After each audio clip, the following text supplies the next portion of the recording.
Hi dear friends, welcome to creators life academy. So நம்மளுடைய விதியை நம்ம தான் வடிவமைக்கணும் அப்படின்றத சொல்லிட்டு, ஸோ இன்றைக்கி உங்கள் லைஃப்பில் நீங்கள் உங்களுடைய ரிலேஷன்ஷிப்பில் அப்பா அம்மாவாகட்டும் அல்லது கணவன் மனைவி ஆகட்டும் இல்லை அப்பா பையன், இந்த மாதிரி பலவிதமான உறவுகளுக்குள்ளே நீங்கள் நிம்மதியான ஒரு விஷயத்தை இருக்கீங்களா, இல்லை அடிக்கடி சண்டை வந்து முரண்பாடான ஒரு வாழ்க்கை வந்துட்டுருக்கீங்களா? ஸோ நீங்கள் எப்படிப்பட்ட ஒரு துன்பம் இருந்தாலும் சொந்த பந்தம் இந்த மாதிரி பலவிதமான இந்த ரிலேஷன்ஷிப் அப்படின்ற ஒரு கான்செப்டுக்குள்ளே ஒரு அமைப்புக்குள்ளே மனிதன் எப்படி ஹாப்பியாக வாழலான்ற ஒரு முக்கியமான 2 விஷயத்தை நம்ம பார்க்க போகிறோம். எதனால் வந்துட்டு அந்த ஹாப்பினஸ் அப்படின்ற ஒரு விஷயம் இல்லை, எதனால் அந்த ஹாப்பினஸ் கிடைக்க போகுது அப்படின்ற விஷயத்தை நம்ம ரொம்ப எளிமையாக இந்த வீடியோவில் ஷார்ட் அண்ட் ஸ்வீட்டாக பார்க்க போகிறோம். So dear friends, welcome to creators life academy. Once again நம்ம மனிதனுடைய வாழ்வியல் சம்மந்தப்பட்ட நிறைய பிரச்சனைகளுக்கான தீர்வை வாழ்வியல் கல்வியின் மூலமாக கொடுத்துட்டு இருக்கோம். அந்த வகையில் இன்றைக்கி நம்ம பார்க்க போகிற ஒரு சப்ஜெக்ட் வந்துட்டு பார்த்திங்கன்னா ரிலேஷன்ஷிப் அப்படின்ற ஒரு சப்ஜெக்ட்.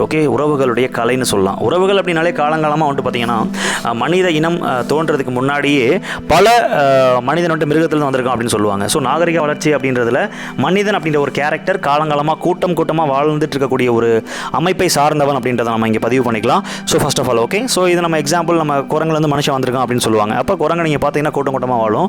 ஸோ நிறைய ஒரு காரணங்களுக்காக இந்த ஒரு அமைப்பு மிருகங்கள்லேருந்து கிரியேட் ஆகி நாகரிக வளர்ச்சிக்கு அப்புறமும் அந்த விஷயம் கண்டினியூஸாக தொடர்ந்து நிறைய உறவுகள் நிறைய விஷயங்கள் வந்துட்டு பார்த்திங்கன்னா மனித இனத்துக்கு வந்துட்டு காலங்காலமாக கடந்து வந்திருக்கு.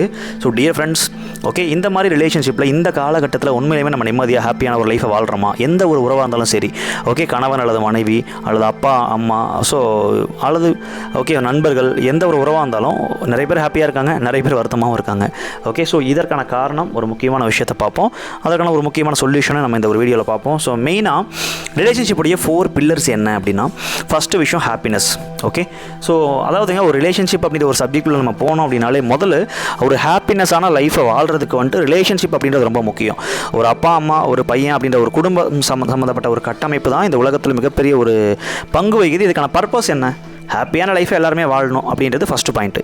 செகண்ட், ஒற்றுமையாக இருக்கணும். நமக்கு ஏதாச்சும் ஒரு பிரச்சனை, நமக்கு ஏதாச்சும் ஒன்றுனா நம்ம கேட்குறதுக்கு யாராச்சும் இந்த உலகத்தில் இருக்கணும் அப்படின்ற ஒரு மைண்ட் செட் ஆகட்டும். ஸோ அது அந்த ஒரு விஷயம் வந்துட்டு ஒற்றுமை அப்படின்ற ஒரு சப்ஜெக்ட்லேருந்து யூனிட்டி அப்படின்ற சப்ஜெக்ட்லேருந்து வருது. ஸோ ஒற்றுமையாக இருக்கிறோமா அப்படின்னு கேட்டால் அதுக்கான ஆன்சர் நமக்கே தெரியும். எல்லா வகையான உறவுகள்லையுமே. மூணாவது செக்யூர், பாதுகாப்பான ஒரு வாழ்க்கையை நம்ம வாழ்கிறோமா அப்படின்றது தேர்ட் திங். ஸோ நம்ம ரொம்ப முக்கியமான ஒரு விஷயம் என்னென்னா, அதுவும் நம்ம நாகரிக வளர்ச்சியில் நமக்குன்னு ஒரு இனம், நமக்குன்னு ஒரு அடையாளம், நமக்குன்னு ஒரு அந்த விஷயத்துக்கான மெயின் பர்பஸ் பாதுகாப்பு.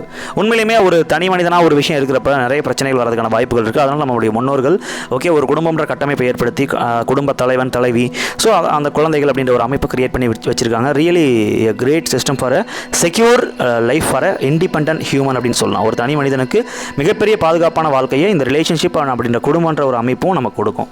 4வது ட்ரஸ்ட்டுங்க. இந்த உலகத்தில் நமக்கு ஒரு மனுஷனுக்கு பிரச்சனை இருக்குது அல்லது நிறைய விஷயங்கள் இருக்குது அப்படின்னா அதை போய் யார்கிட்ட ஷேர் பண்ணுறதுன்னு தெரியாது. நம் குடும்பம் சம்மந்தப்பட்ட அமைப்புகள் இருக்கக்கூடிய ஒரு உறவத்தை நம்ம ஷேர் பண்ணுறப்ப கண்டிப்பாக அது நம்பிக்கை தன்மையாக இருக்குன்ற ஒரு நம்பிக்கை இப்போவும் இருக்குது. ஸோ இதில் நிறைய நல்லது கெட்டது எல்லாமே இருக்குது. மெயினாக இந்த 4 விஷயம் ரிலேஷன்ஷிப்பில் இருக்கக்கூடிய மெயின் பில்லர்னு சொல்லலாம். இதை உடைக்கிற மாதிரி நிறைய ஒரு முக்கியமான ஒரு நெகட்டிவான ஒரு விஷயம் இருக்குது. ஆக்சுவலி இது 4மே எல்லா வகையிலையுமே, நீங்கள் தாய் மாமாலேருந்து அங்காளி பங்காளி, ஸோ அதுக்கப்புறம் எல்லா ரிலேஷன்ஷிப்லேயுமே வந்துட்டு பார்த்திங்கன்னா பொதுவாக இருக்கக்கூடிய மெயின் பிரச்சனை என்ன அப்படின்னா, நம்ம எப்போவுமே தெரிஞ்சவங்க அந்த ரிலேஷன்ஷிப்பில் போகிறப்ப நம்மளை பொறுத்த வரைக்கும் இயல்பாகவே மனிதனுக்கு ஒரு கேரக்டர் இருக்குது, ஒரு தப்பான ஒரு பேட் கேரக்டர்னு சொல்லலாம். என்ன அப்படின்னா அதாவது அடுத்தவங்ககிட்ட இருக்கக்கூடிய நெகட்டிவிட்டிஸை பார்க்குறது அப்படின்னு சொல்லலாம். ஒருத்தங்களை ஜட்ஜ் பண்ணுறது அப்படின்னு சொல்லலாம். ரொம்ப சிம்பிளாக சொல்லணும்னா எல்லாரிடமும் இருக்கக்கூடிய ஒரு மிகப்பெரிய கெட்ட பழக்கம் என்னென்னா அடுத்தவங்ககிட்ட இருக்க குறைய பார்க்குறது. அதை மட்டுமே நம்ம ஃபோக்கஸ் பண்ணி பார்க்கக்கூடிய ஒரு ஹேபிட் இருக்கிறதுனால தான் எல்லா விதமான உறவுகளுக்குள்ளேயும் மனக்கசப்பும் சங்கடங்களும் வந்துக்கிட்டே இருக்குது. நான் 1000 நல்லது பண்ணியிருப்பாங்க, பட் ஆனால் ஒரே ஒரு கெட்டதை பார்த்து நம்ம அவங்கள ஈஸியாக ஜட்ஜ் பண்ணி இவன் இப்படி தான் அப்படின்னு சொல்லிட்டு இவங்க இப்படி தான் அப்படின்னு சொல்லிட்டு நம்ம அசால்ட்டை தூக்கி எறிஞ்சிருவோம். இது இயல்பாகவே இருக்கிற ஒரு பழக்கம். இது வந்துட்டு எல்லா மனிதனுக்குள்ளேயும் இருக்குது. ஸோ இந்த இடத்துல நம்ம சண்டை போட்டுக்கிட்டோம், அடிச்சுக்கிட்டோம், பிரிஞ்சுக்கிட்டோம் அப்படின்னாலும் மறுபடியும் நிறைய சொல்லுவோம், டைலாக்ஸ் நம்ம நிறைய சொல்லலாம். எனக்கு கஷ்டத்தை போட்டு கொடுத்துட்டான், அதை கொடுத்துட்டான், இதை கொடுத்துட்டான். வாழக்கூடிய காலம் கொஞ்சம் தான். அந்த கொஞ்ச காலத்தில் மனிதன் தன்னுடைய ஹாப்பினஸ், நீங்கள் நிம்மதியாக இருக்கணும், நீங்கள் அமைதியாக இருக்கணும், ஹாப்பியாக இருக்கணும் அப்படின்னா கண்டிப்பாக எல்லா உறவுகளும் உங்களுக்கு பாசிட்டிவான ஒரு வைப்பில் இருந்தால் மட்டும்தான் ஹாப்பியாக வாழ முடியும். கரெக்டுங்களா இல்லையா? நீங்களே உங்கள் மனசாட்சியை கேட்டுக்கலாம். ஸோ நம்ம இந்த உலகத்தில் ஹாப்பியாக வாழணும்னா நம்மளை சுற்றி இருக்க அனைத்து உறவுகள்கிட்டையும் நம்ம எல்லா வகை வகையான உறவுகள்ட்டையும் நான் சொல்கிறேன். ஓகே, நண்பனாகட்டும், நெய்பர்ஸ் ஆகட்டும், அல்லது அப்பா அம்மா எல்லா உறவுகள்ட்டையுமே நம்ம ஒரு நல்ல ஒரு ரிலேஷன்ஷிப் இருந்தால் மட்டும்தான் நிறைவான நிம்மதியான வாழ்க்கையை வாழ முடியும் டியர் ஃப்ரெண்ட்ஸ்.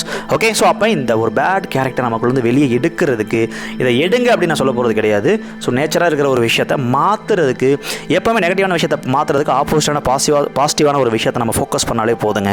நெகட்டிவ் ஆட்டோமேட்டிக்காக மறைஞ்சிடும் அப்படின்னு சொல்லுவாங்க இல்லையா, அந்த மாதிரி இதற்கான பாசிட்டிவான ஒரு நல்ல பழக்கம் என்ன அப்படின்னா, ஒவ்வொருத்தரும் வந்துட்டு பார்த்தீங்கன்னா எப்பேற்பட்ட மனுஷனாக இருந்தாலும், ஏன் ரொம்ப ஒரு மோசமான கேரக்டர் இருந்தால் கூட அவங்ககிட்ட ஒரு நல்ல விஷயம் கண்டிப்பாக இருக்கும். அப்போ அந்த நல்ல பழக்கத்தை மட்டுமே நம்ம காணக்கூடிய ஒரு ஹேபிட்டை நம்ம வளர்த்துக்கிட்டோம் அப்படின்னா டெஃபினட்டாக நம்ம லைஃப் ரொம்ப ரொம்ப ஹாப்பியாக இருக்கும், சூப்பராக இருக்கும். இது சொல்கிறதுக்கு சாதாரணமாக இருக்கலாம், ஆனால் இந்த விஷயத்தை ப்ராக்டிக்கலாக நீங்கள் ரொம்ப வேணாம், ஒரு 10 குறை சொல்கிறீங்களா, ஓகே, அது கூட சேர்த்து ஒரு நல்லதை நீங்கள் அவங்க வாயை விட்டு சொல்லணும். ஓகே, இந்த மாதிரி இவங்க இருக்காங்க, ஆனால் இந்த மாதிரி ஒரு நல்லது பண்ணியிருக்காங்க அப்படின்னு சொல்லி தினமும் ஒவ்வொன்றா இம்ப்ரூவ்மெண்ட் பண்ணுங்கள். ஓகே, ஸோ இல்லை அப்படின்னா நம்மளுடைய வாழ்க்கையில் நமக்கு தான் கஷ்டம், நம்ம தான் நிம்மதியில்லாமல் கஷ்டப்பட போகிறோம். குறை சொல்கிறதுனால மற்றவங்க யாரும் கஷ்டப்பட போகிறது கிடையாதுன்றது நமக்கு நல்லாவே தெரியும். ஏன்னா நம்மளை விட அறிவாளி இந்த உலகத்தில் யாருமே இல்லை. ஓகே, ஸோ எல்லா அறிவுமே எல்லா சக்தியுமே நமக்குள்ளே இருக்குது. நம்ம அந்த விஷயத்தை வெளியே கொண்டு வந்து அடையாளப்படுத்துவதற்கு ஓகே இந்த ஒரு கல்வி உங்களுக்கு உபயோகமாக இருக்கும் நம்புகிறேன். Definitely dear friends.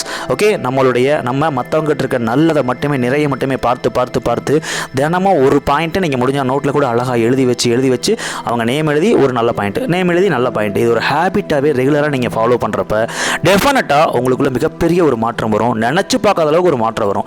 ஓகே, சக்ஸஸ்ன்றதெல்லாம் ஈஸியாக உங்களை தேடி வரும். நீங்கள் நினச்சது எல்லாமே நடக்கிறதுக்கான வாய்ப்பு இந்த ஒரு ரிலேஷன்ஷிப்ன்ற ஒரு சப்ஜெக்டில் இது ரொம்ப முக்கியமான டாபிக்ங்க. இது நார்மலாக எடுத்துக்க வேணாம். ஓகே, உங்களுடைய நண்பர்கள் யாரெல்லாம் உங்களை நீங்கள் வெறுக்கிறீங்களோ, இல்லை பிடிக்கலையோ, இல்லை உங்களை சம்மந்தப்பட்ட ஆட்கள் யாராச்சும் அந்த மாதிரி இருக்காங்களோ, கண்டிப்பாக இந்த ஒரு ஹேபிட்டை நீங்கள் ஃபாலோ பண்ணுங்கள். டெஃபினட்டாக ஓகே, கண்டிப்பாக அவங்களால உங்களுக்கு இனிமேட்டு நல்லது மட்டுமே நடக்கும். எனக்கு துரோகம் பண்ணிட்டாங்க, கஷ்டப்படுத்திட்டாங்க, நிறைய மட்டும் பார்த்து அவங்கள உண்மையிலேயே மனப்பூர்வமாக நீங்கள் ஒரு ஓகே அவங்க நல்லா இருக்கணும்னு நீங்கள் நினச்சிங்கன்னா டெஃபினட்டாக நல்லா இருக்க முடியும், நம்ம நல்லா இருக்க முடியும். அண்ட் உலகத்தில் இருக்க மிகப்பெரிய ஜாம்பவான்கள் இருக்க பொதுவாக ரிசர்ச் பண்ணி பார்க்குறப்ப கண்டுபிடிச்ச ஒரு மிகப்பெரிய ஒரு ஹேபிட், எல்லாட்டையுமே பொதுவாக மிகப்பெரிய லெவலில் மாஸ்டராக இருக்கக்கூடிய ஆட்கள்கிட்ட கண்டுபிடிச்ச ஒரு ஹேபிட் தான் இந்த ஒரு நிறை காண்தல் அப்படின்ற ஒரு ஹேபிட். நல்லவங்க கிட்ட எல்லாத்தையுமே நல்ல பழக்கத்தை மட்டுமே பார்க்கக்கூடிய ஒரு ஹேபிட்டுங்க. இந்த விஷயத்தை நம்ம ஃபாலோ பண்ணி நம்ம லைஃப்பில் ரொம்ப ரொம்ப சூப்பரான நம்ம எல்லாருக்கும் பிடிச்ச ஒரு நபராக மாறலாம். நம்ம பிடிச்ச நபராக ஃபஸ்ட்டு மாறி ரொம்ப ஹாப்பியான லைஃப்பை வாழலாம் அப்படின்னு சொல்லி கிரியேட் யுவர் டெஸ்டினி அப்படின்னு சொல்லி இந்த வீடியோ முடிச்சுக்கிறேன். Okay, so thank you so much dear friends. And மறுபடியும் இன்னொரு வீடியோவில் பார்க்கலாம். ஸோ எல்லோரும் நல்லபடியாக மற்றவங்கள்ட்ட நல்லதை மட்டுமே பார்ப்போம், ஹாப்பியாக வாழ்வோம், சாட்டிஸ்ஃபைடாக வாழ்வோம். தேங்க்யூ.